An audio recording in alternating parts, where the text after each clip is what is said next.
idea about government, something that the founders knew about. Government should be limited to protecting liberties. We have to talk about unraveling the welfare state, and we have to give up our ideas of world empire.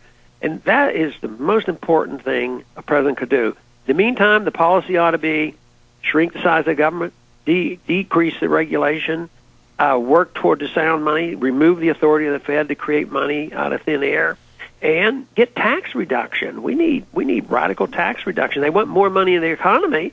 Well, if we didn't have an income tax and did away with the spending, we'd all be a lot richer. And all of a sudden, I think we would thrive in a short period of time. I would permit the liquidation of debt to continue. All right, Congressman, we have the AP reporting that financial bailout agreement has been reached. Basically, they're going along with almost all of what Paulson called for in his new financial imperium, or failing forward. Getting back to prosecution, I mean, if you're saying go after the Fed governors, are you talking about Alan Greenspan, the former chairman? Are you talking about Helicopter Ben? Who are you talking about? All of them, but in a way that's symbolic gesture, because they are people who have been put in office, through the system, and the president, I don't think would get anywhere on there. But morally speaking, they're the culprits. And in 1792, when we had our first Coinage Act, they said anybody that counterfeited money deserved the death penalty. That's what they thought, because they hated inflation. And here we are, we endorse inflation, legalize it, and put, how long was Alan Greenspan considered the maestro? The nobody would say boo to him. And here he set up the whole stage of this whole problem that we have. And really, he's just a little man behind the curtain running the scam. We only got about 4 minutes left with you, Congressman. I wanted to get into the Army Times last week announcing regular combat brigades to be rotated in for crowd control with microwave guns, non-lethal weapons. We see the federal expansion, preparing for social breakdown. So you and many others, and 70% of the American people in major polls are against the bailout. But instead, the establishment in Congress and both parties are saying we don't care, and we're going to go ahead and go with this handover to the private banksters after they've committed all these crimes. Are you concerned about civil unrest if a depression comes or if this deepens? And how do we counter that when they start activating regular Army groups in the United States? Well, it's going to be tough, because that's the movement. And, they tell you what their attitude is with that provision in the Paulson's bill, which says we're exempt from the courts. We don't even want the courts to look at this. They may modify that language, but you know what their attitude is, and they want to be lawless. They don't want to be held accountable, and that's why it is extremely dangerous. I talk about the economic dangers, and we all should be concerned because we want a high standard of living, but ultimately the only thing that counts is our freedom. We could be very, very poor. We could wipe out a lot of wealth in this country, but if we had our freedoms in the market and sound money, we would all go back to work quickly. We would help our neighbors and our friends, and we would be wealthy in a short period of time.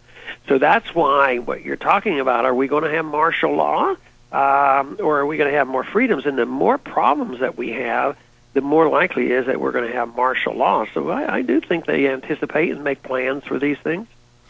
In closing, Congressman, you have, to tell the fact that government is always co-opted by private corporations and corrupt systems, and no matter how much good you try to put into it, it always turns out, becoming corrupted.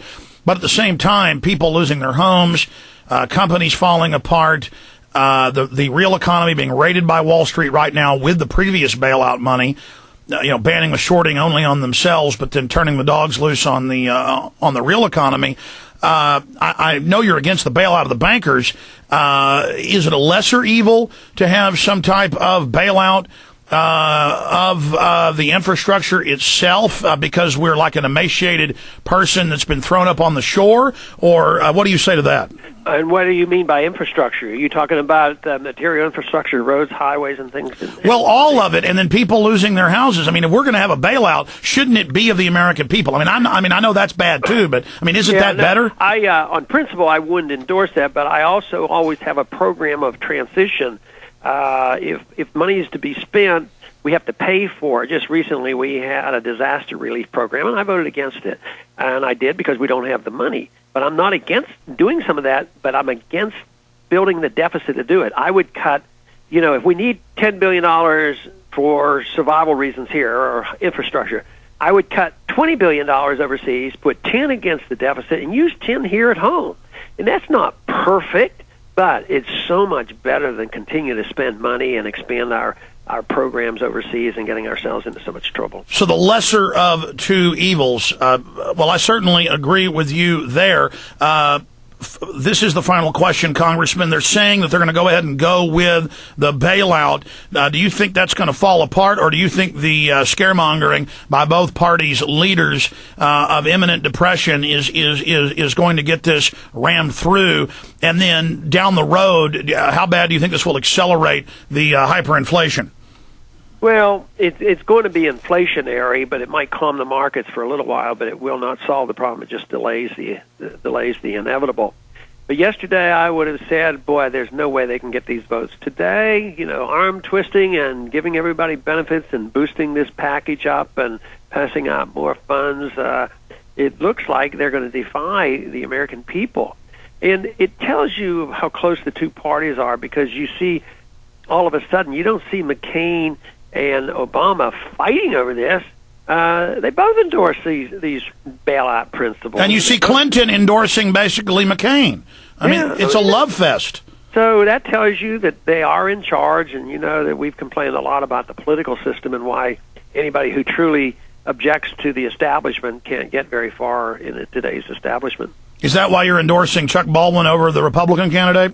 Yeah, I mean, I've rejected the two-party system, the two candidates. So, yes, I did pick Chuck over. Congressman, I think this could end up destroying the New World Order globalist system. I think they've overreached, and this is badly coordinated, and I think this is finally going to destroy the people's confidence in this giant, mega state. Do you agree with that?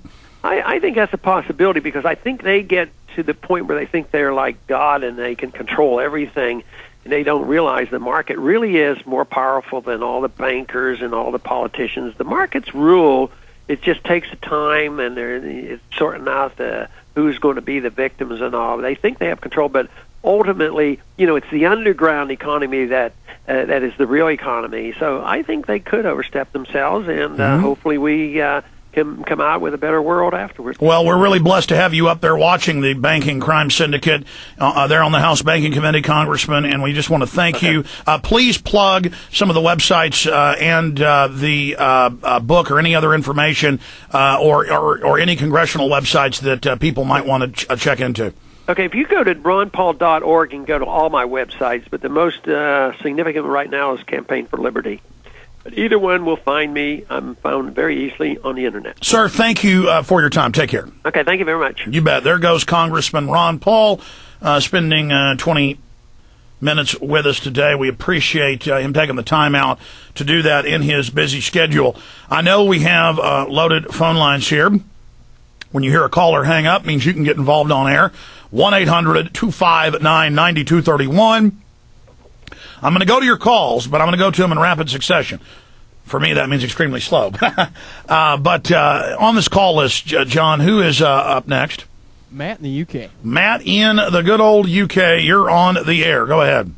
Thank you very much, sir, and I hope you're feeling a lot better, by the way. I was about to say I've enjoyed the topic today.